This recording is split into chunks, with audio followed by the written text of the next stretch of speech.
Welcome to Bed Crime Stories Podcast.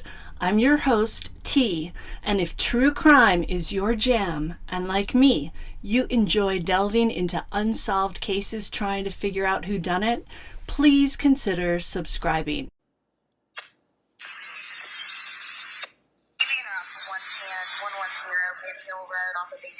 Should be the first residence on your right. Reference to a missing 4-year-old.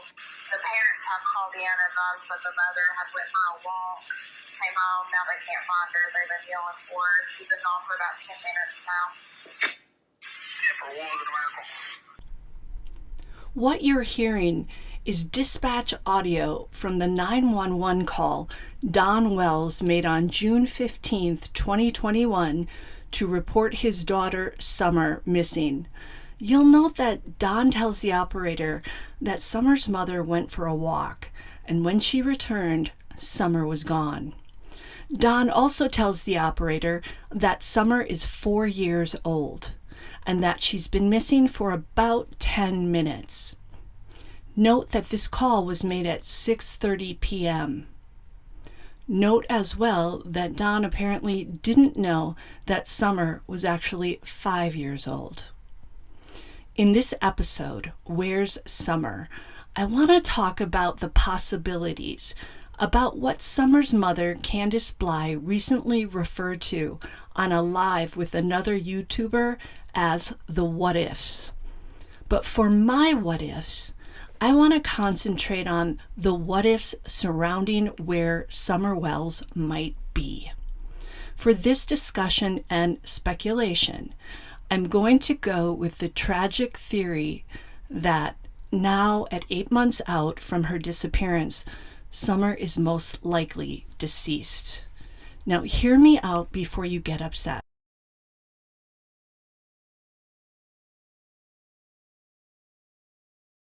Give up the hope that their beloved child will one day come home or be found. Many parents of missing kids leave their outside lights on for years and years after their child has gone missing. Many refuse to move from the family home or to change their phone number because they cling ferociously to the hope that their child will one day return to them. And they believe that they must stay put, remain frozen in place with the lights on, so that the child can find his or her way back home. I mean, look at Maura Murray's father, Fred.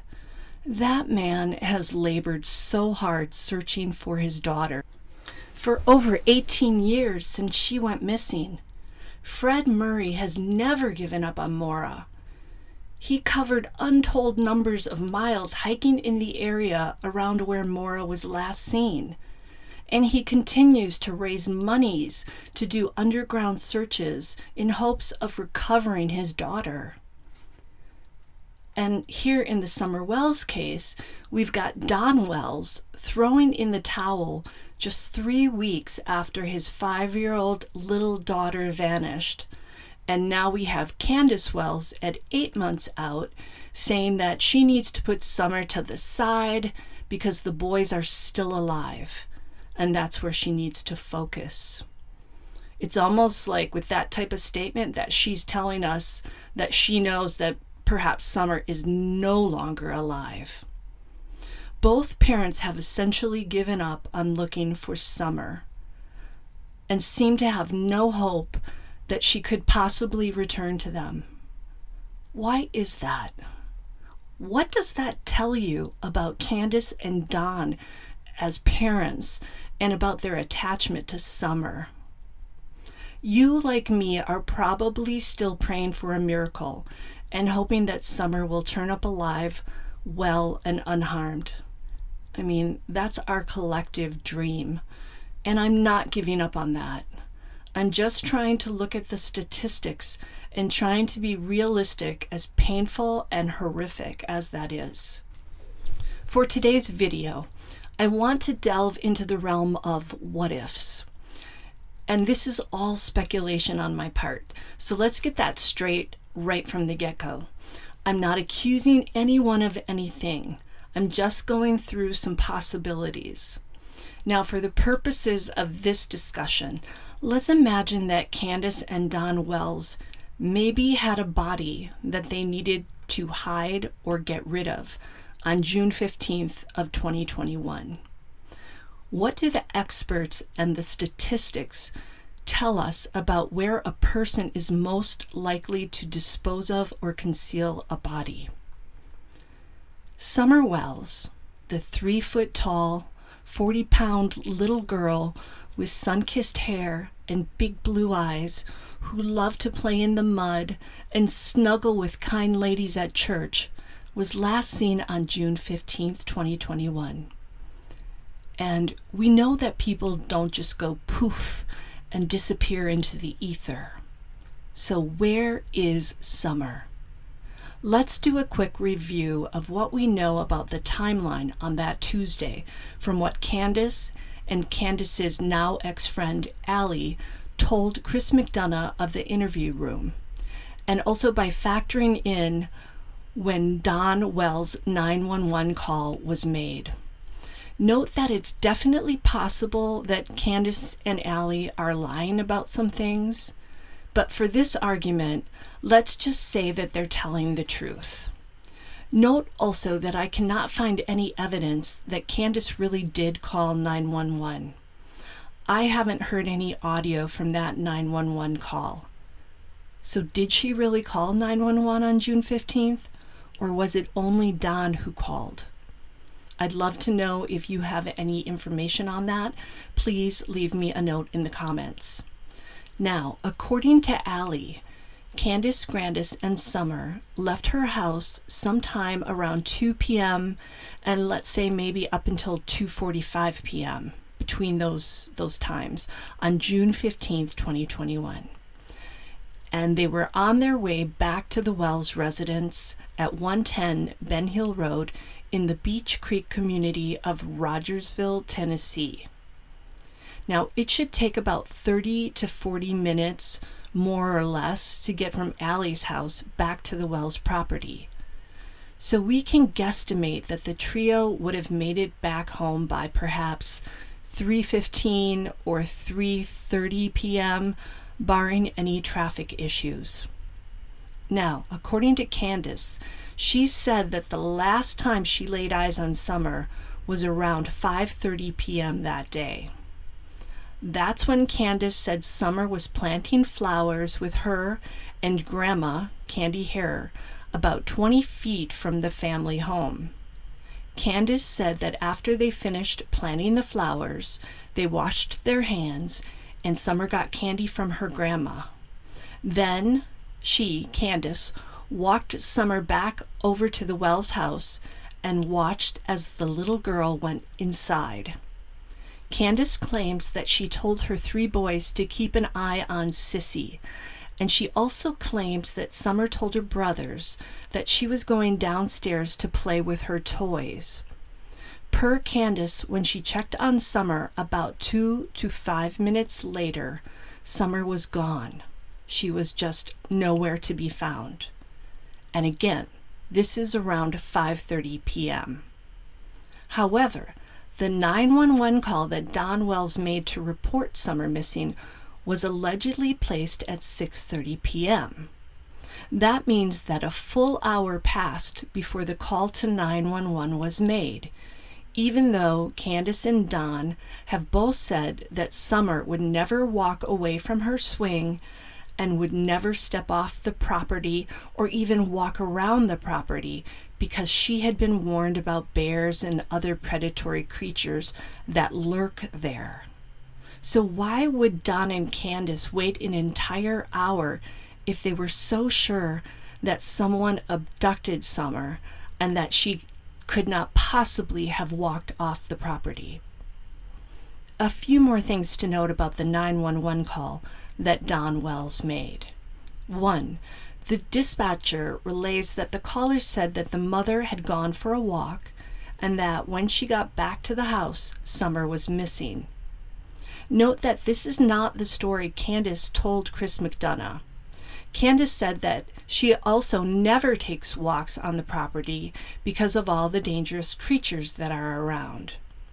Number 2, the dispatcher also noted that the 911 caller said that Summer had only been missing for 10 minutes at that time. So if that call was made at 6:30 p.m., that means that Don is indicating that Summer disappeared at 6:20 p.m., not at 5:30 p.m. Note that Don Wells also told the Times News in the early days of the investigation that Summer disappeared at 5:30 p.m. But on the 911 call, he's saying she disappeared at 6:20 p.m. Why would a parent who has just found out that his child is missing get the hour at which the child disappeared wrong? Now, with this rather rough and somewhat unreliable timeline, we web sleuths could guesstimate that whoever was with Summer that afternoon had about 2 to 3 hours before the 911 call was made at 6:30 p.m. What was going on during those hours? Candace said she did some laundry, and she made a big point to say how much laundry she has to do for each of her kids, as if to say that doing laundry for them would take several hours. Let's imagine that something dire really did happen to Summer. And let's say that it takes about 60 minutes to drive 60 miles. If we divide those 3 hours in between when Candace and company got back home from being in Kingsport and when Summer was reported missing at 6:30 p.m. in half, that comes to 1.5 hours. That means that Candace and or Don could have driven as far as 90 miles away from Ben Hill Road in any direction to dispose of a body. That would leave them 1.5 hours to drive back to Ben Hill Road and make the 911 call at 6:30 p.m. When I looked to see all the places a person could drive to from Ben Hill Road in 90 minutes, here are some of the places that came up.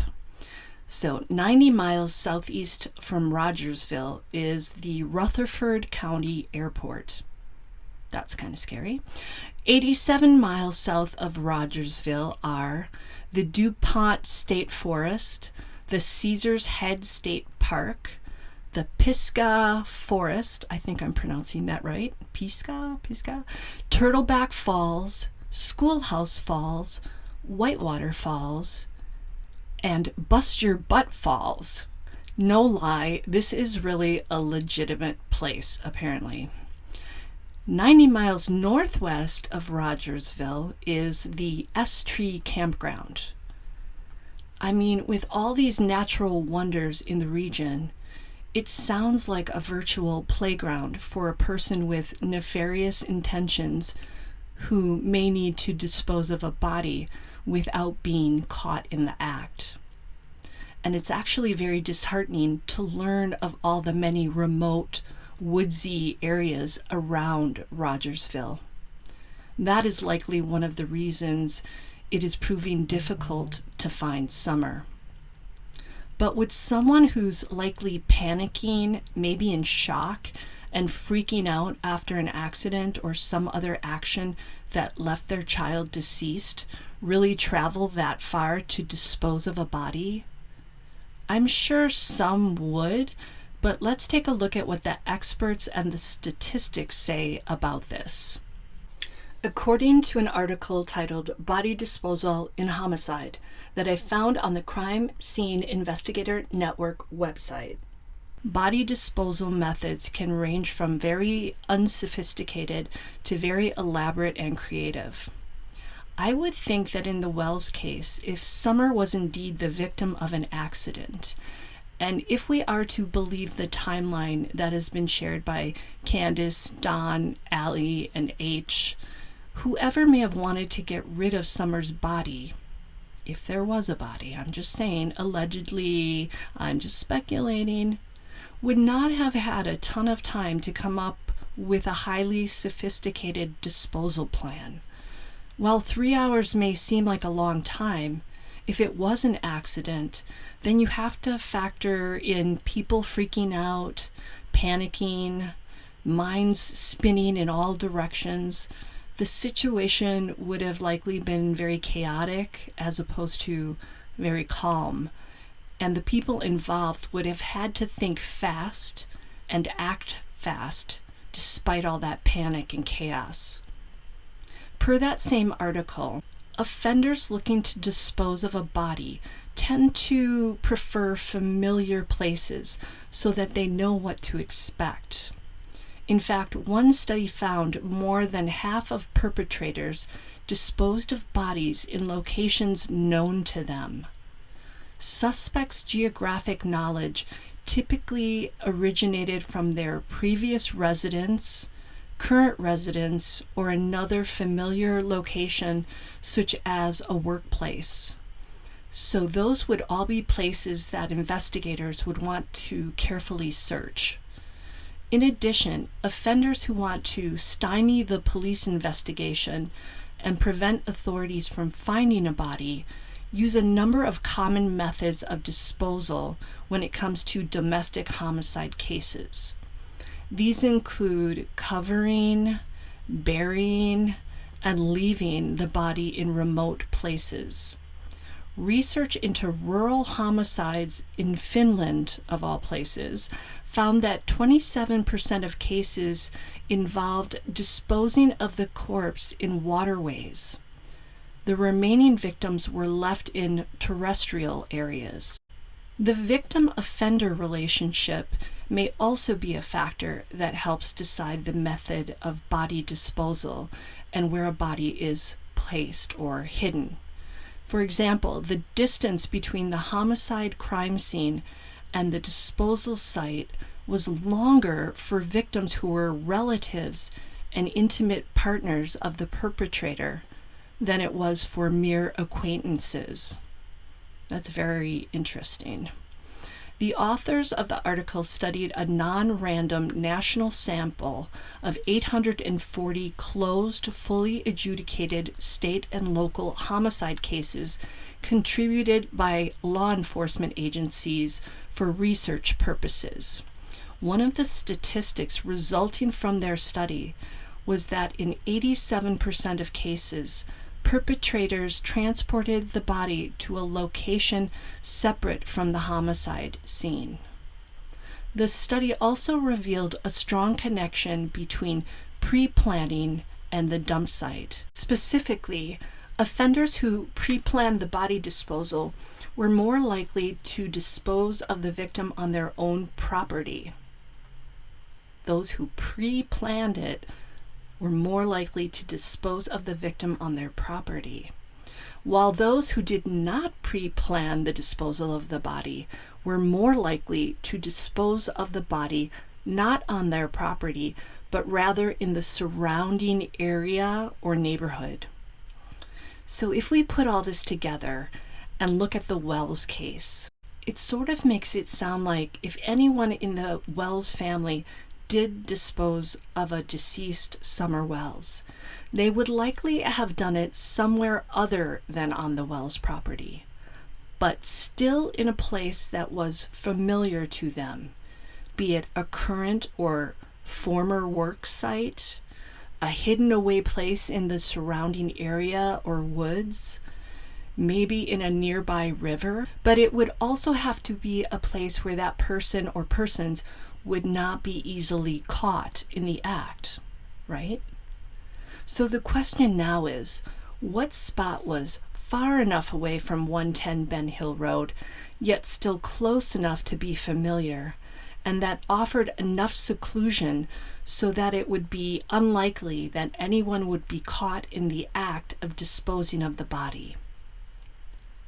So if anyone living at 110 Ben Hill Road really did need to dispose of a body, where would that perfect spot be? The one that's A, not on the Wells property, B, familiar to whoever was involved, C, that's still in the surrounding area, and D, that's secluded enough so that anyone involved would not be easily caught in the act. I don't live in Rogersville, Tennessee, so I have no idea which one of the places around there would be that perfect place. But if any of you do live in the area, I would be very curious to know what you think about that. So I'm going to end this discussion there. I hope it's given you something to think about in terms of the case and some new information on the really awful topic of where perpetrators dispose of bodies. It's not a fun topic and it's not a happy topic, but it's the reality, sadly, in true crime. So please do me a favor and hit that like button. I would really appreciate it. Also, share, subscribe, and leave me a comment. Until the next time on Bed Crime Stories.